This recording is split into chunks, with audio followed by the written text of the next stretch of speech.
오늘 이재명 대통령님의 초청으로 여야 지도부가 청와대에서 만납니다.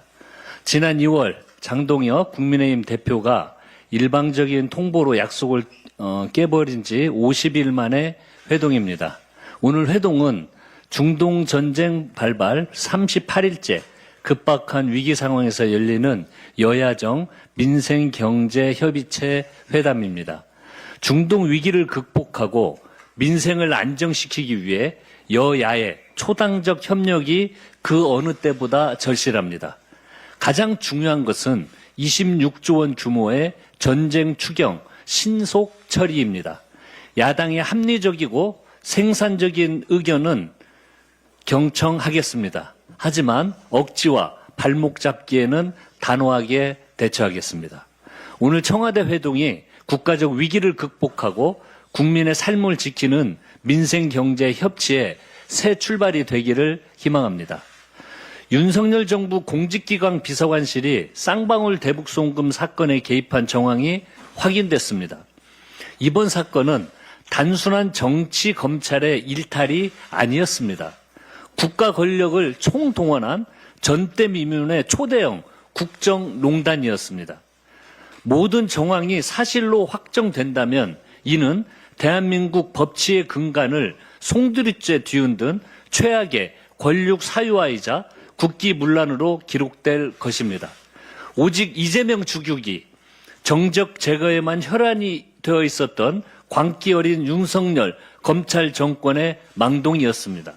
조작 기소의 몸통은 대통령실이었고 손발은 정치 검찰이었습니다. 수괴는 바로 윤석열일 것입니다. 도대체 이게 무슨 검찰이고 대통령실입니까? 정상적인 정부였다면 이런 일을 벌일 수 없습니다. 녹취록으로 드러난 형량 거래를 통한 허위 진술 유도 정황, 교도관 증언으로 확인된 연어 회덮밥과 술 등 외부 음식 반입, 국정원 특별감사로 밝혀진 대통령실 관여 의혹, 이 밖에도 김성태 주가 조작 봐주기 정황, 쪼개기 기소 의혹 등 지금까지 드러난 것만으로도 그 사안이 매우 중대합니다. 한편 박상용 검사에 대한 직무정지 처분은 사필 규정입니다.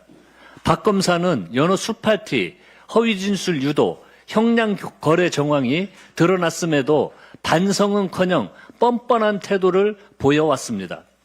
국정조사에 출석해서는 증인 선서를 거부하며 오만방자한 정치검찰의 민낯을 적나라하게 보였습니다. 국민의힘은 이런 박상용 검사를 불러 별도 청문회를 개최한다고 합니다. 법과 절차에 따른 국정조사를 내팽개치고 박상용 개인을 위한 동무대를 마련해 주겠다는 것입니다. 그러고도 공당 자격 있습니까? 국민의힘은 언제까지 정치검찰을 비호할 것입니까? 이제 좀 그만하십시오. 국민을 대변해야지 왜 일개 정치검사를 대변하는 것입니까?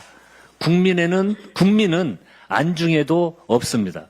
박상용 검사는 이성을 잃고 정치 행위를 하고 있습니다. 본인이 정치적 중립을 지켜야 할 공무원이라는 사실을 잊었습니다. 본인의 심각한 문제에 대한 돌파구를 정치적 행위로 풀려는 그 이상, 그 이하도 아닙니다.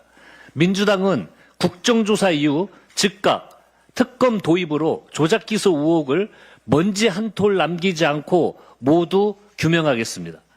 책임자는 엄정히 벌하겠습니다. 이 사회에 더는 정치검찰이 발붙일 곳은 없을 것입니다. 어제 이재명 대통령님 주재로 열린 국무회의에서 개헌안 공고안이 심의 의결됐습니다. 이제 20일간의 관보 공고를 거치고 5월 10일까지 국회 본회의에서 의결되면 6.3 지방선거와 동시에 개헌안 국민투표가 가능합니다. 이번 개헌안은 5.18 민주화운동과 부마 민주화 항쟁의 전문수록, 계엄에 대한 국회 통제 강화, 국가 균형 발전 등을 담고 있습니다. 이미 국민적 공감대가 충분히 이루어진 의제부터 부분적이고 단계적으로 바꾸고자 하는 취지입니다. 현행 헌법은 1987년 제9차 개정 이후 39년이 지나도록 단 한 번도 손대지 못했습니다. AI 기술 혁명과 내란을 극복한 국민 주권 시대, 대한민국의 대도약을 뒷받침할 새로운 헌법이 절실합니다. 민주당은 대한민국의 새로운 100년을 준비하는 개헌 완수를 위해 최선을 다하겠습니다.